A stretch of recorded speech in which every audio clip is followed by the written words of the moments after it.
जैसे ही मालदीव का नाम आप सभी सुनते हैं, आप सभी के दिमाग में वो कौन सी तस्वीर है जो सबसे पहले आएगी? शायद वो नीले समंदर या प्रधानमंत्री नरेंद्र मोदी का वो लक्षद्वीप दौरा, जिसके बाद देश में एक विवाद जो है वो काफी तेजी से बढ़ता ही जा रहा है। अब #बायकॉट मालदीव्स, ये वो शब्द है जो लगातार सोशल मीडिया पर काफी तेजी से ट्रेंड कर रहा है, जिसको लेकर राजनीति भी खूब की जा रही है। लेकिन भारत अपने स्टैंड पर पूरी तरह से कायम है। अब पिछले 3 दिन में अगर हम बात करें तो देखिए किस तरीके से स्थिति जो है वो बदलती हुई नजर आई। इससे पहले कि मैं आपको बताऊं कि पिछले 3 दिन में क्या कुछ हुआ है, सबसे पहले प्रधानमंत्री नरेंद्र मोदी के उस लक्षद्वीप दौरे की वो तस्वीरें आपको दिखाते हैं। देखिए, प्रधानमंत्री नरेंद्र मोदी के लक्षद्वीप दौरे की ये तस्वीरें हैं, जिसमें प्रधानमंत्री नरेंद्र मोदी जो है लक्षद्वीप की खूबसूरती को किस तरीके से दिखा रहे हैं। चाहे नीले समंदर की बात करें, हरियाली की बात करें, नेचर की बात करें, जो कामनेस वहां पर है, जो शांति वहां पर है, उसकी बात करते हुए यहां पर प्रधानमंत्री नरेंद्र मोदी नजर आए थे। लेकिन इन्हीं तस्वीरों के बाद से एक विवाद जो है वो देश के अंदर खड़ा हो गया है, क्योंकि प्रधानमंत्री नरेंद्र मोदी ने जब ये तस्वीरें अपने सोशल मीडिया अकाउंट पर डाली,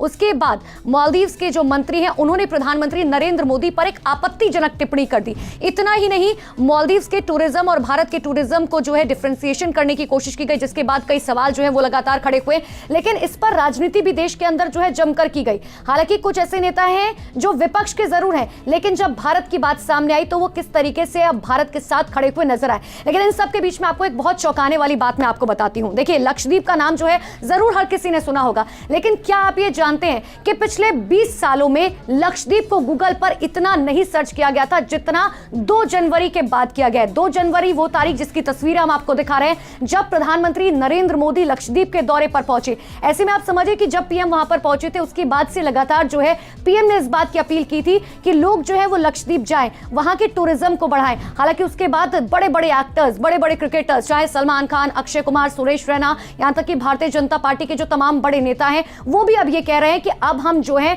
वो मालदीव्स नहीं, अब हम जाएंगे लक्षद्वीप। हालांकि इससे #बायकॉट मालदीव्स जो वो ट्रेंड होने लगा, इसको लेकर भी मैं आपको बताती हूं। लोगों ने साफ तौर पर कहा कि जिस तरीके से भारत की छवि को नुकसान पहुंचाने की कोशिश मालदीव्स की तरफ से की जा रही है, वो सरासर गलत है। कितने लोगों ने अपने स्क्रीनशॉट जो है वो शेयर किए, जिसमें वो बता रहे कि हमारी तो यात्रा पूरी तरीके से थी, हमने फ्लाइट की टिकट करा ली थी, होटल बुकिंग हो गई थी, लेकिन अब हम वो कैंसिल करा रहे हैं क्योंकि भारत का अपमान किसी भी तरीके से नहीं सहेगा हिंदुस्तान। और सबसे बड़ी बात यह है कि देखिए, कुछ लोग साफ तौर पर यह कहते हुए नजर आ रहे हैं कि आने वाले समय में भी अब हम जो है वो लक्षद्वीप जाएंगे, ना कि मालदीव्स। इन सब के बीच में आप ये समझिए कि देखिए, अगर मालदीव्स की बात की जा रही है तो कुछ आंकड़े ये बताते हैं, खासकर दिसंबर की अगर हम बात करें, पिछले साल के दिसंबर की, तो देखिए प्रधानमंत्री नरेंद्र मोदी लक्षद्वीप जरूर गए, लेकिन मालदीव्स का आंकड़ा ये कहता है कि सबसे ज्यादा भारतीय जो है वो पिछले साल मालदीव्स गए थे, यानी कि 2.5 लाख से ज्यादा लोग। एक बार फिर से मैं आपको ये तस्वीर दिखाती हूं कि देखिए, प्रधानमंत्री नरेंद्र मोदी जब लक्षद्वीप पहुंचे तो कितनी खूबसूरत ये तस्वीरें। इन तस्वीरों में आपको शांति, कामनेस जो है वो साफ तौर पर नजर आएगी। समंदर की ऊंची ऊंची उठती हुई लहरें। जब आप यहां पर जाएंगे अपने मन को शांत करने के लिए, तो जाहिर सी बात है कि प्रधानमंत्री नरेंद्र मोदी ने लोगों से भी इस बात की अपील की है कि आप जो है वो भारत के टूरिज्म को बढ़ावा दें और लक्षद्वीप की तरफ बढ़ें।